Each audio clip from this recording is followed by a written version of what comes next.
আজকে আমরা বাংলা ব্যাকরণের একটা চিরকালীন জাতীয় সমস্যা নিয়ে আলোচনা করব।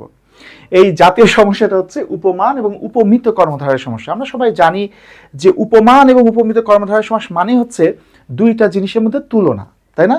দুইটা জিনিসের মধ্যে তুলনা করলে উপমান আর উপমিত কর্মধারয়ের সমাসের মধ্যে কোনো একটা হতে পারে। তো আমাদের সমস্যাটা হচ্ছে কোন ক্ষেত্রে সেটা উপমান হবে আর কোন সময় সেটা উপমিত হবে, এইটা আমাদের গুলিয়ে যায়। তো এইটা শেখার জন্য নানান রকম টেকনিক প্রচলিত আছে। এর মধ্যে একটা কমন টেকনিক হচ্ছে যে সত্য হলে উপমান, মিথ্যা হলে উপমিত, তাই না? যেমন আমরা যদি এখানে বলি পদ্ম আঁখি, তাহলে আঁখি বা চোখকে পদ্মের সাথে তুলনা করা হচ্ছে। কাজল কালো মানে কাজলের মতো কালো, তাহলে তুলনা করা হচ্ছে। তুলনা করা হচ্ছে মানে উপমান বা উপমিত রয়েছে। এখন আমরা বলছি সত্য হলে উপমান, মিথ্যা হলে উপমিত। তাহলে পদ্ম আঁখি, আচ্ছা আঁখি কি কখনো পদ্মের মতো হয়? আঁখি, আঁখি মানে কি চোখ, চোখ কি কখনো পদ্ম ফুলের মতো হয়? হয় না। তারপরে মিথ্যা, মিথ্যা হলে উপমিত। আর কাজল কালো যদি দেখি, কাজল তো কালোই হয়, তাহলে কাজলের রং তো কালোই হয়, সত্য, তাহলে এটা উপমান। এই টেকনিকটা আমরা শিখি, বাট এই টেকনিকের একটা সমস্যা আছে। এই টেকনিক দিয়ে সকল উদাহরণ সমাধান হবে না। যেমন একটা উদাহরণ দিতে পারি, যদি বলি বক ধার্মিক, খেয়াল করে দেখেন বক ধার্মিক এই উদাহরণটা। তো বক ধার্মিক, আচ্ছা বক কি কখনো ধার্মিক হয়? বক তো ধার্মিক হতে পারে না, তাহলে তো এটা মিথ্যা। তো মিথ্যা তো উপমিত সমাস হওয়ার কথা, তাই না? কিন্তু এটা উপমিত কর্মধারয় সমাস না, এটা কিন্তু উপমান কর্মধারয় সমাস। এই যে সমস্যা, সত্য মিথ্যা দিয়ে কিন্তু উপমান উপমিত সবসময় সমাধান করা যায় না। যার ফলে আমরা আজকে একটা অব্যর্থ টেকনিক দেখব, এবং এই টেকনিকটা ব্যাকরণের মধ্যে থেকেই দেখব।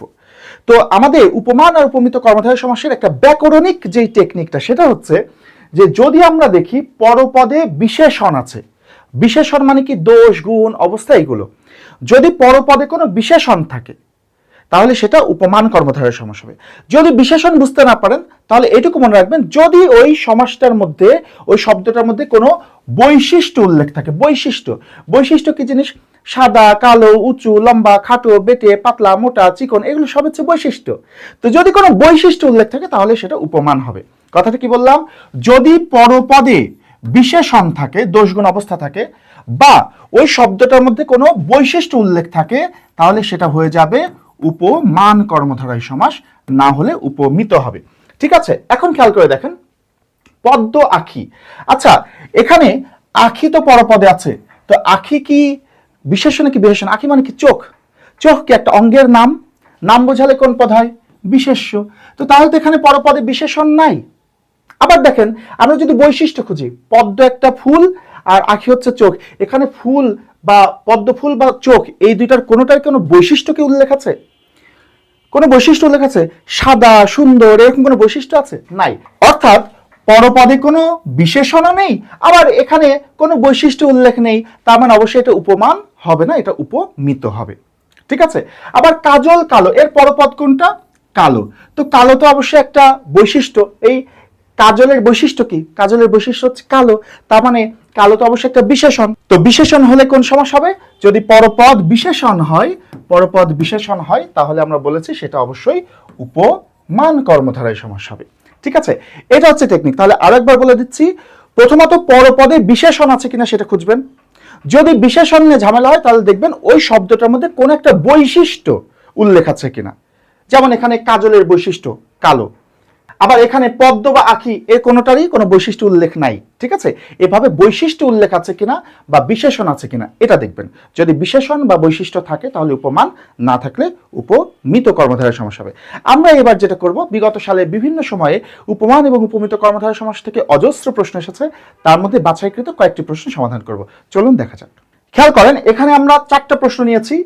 উপমান কর্মধারয় সমাসের উদাহরণ কোনটি? 41তম বিসিএসে এসেছে। উপমিত কর্মধারয় সমাসের উদাহরণ কোনটি? সমন্বিত 8 ব্যাংক 25 সালে এসেছে।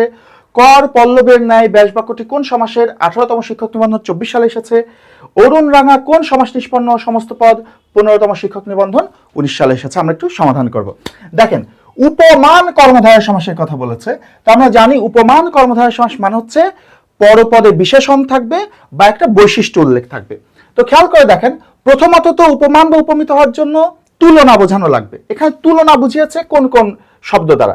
দেখেন তো, কালচক্র, এখানে কারোর সাথে কারোর তুলনা হয়েছে? হয়নি। বহুব্রীহি, কারোর সাথে কারোর তুলনা হয়নি। এখানে 2টা শব্দে তুলনা আছে, একটা হচ্ছে এইটা শশকের ন্যায় ব্যস্ত, আর এটা পরাণরূপ পাখি, মানে পরাণের সাথে পাখির তুলনা, আর শশকের সাথে তুলনা। তাহলে এই দুইটার মধ্যে আমাদের একটা উত্তর হবে।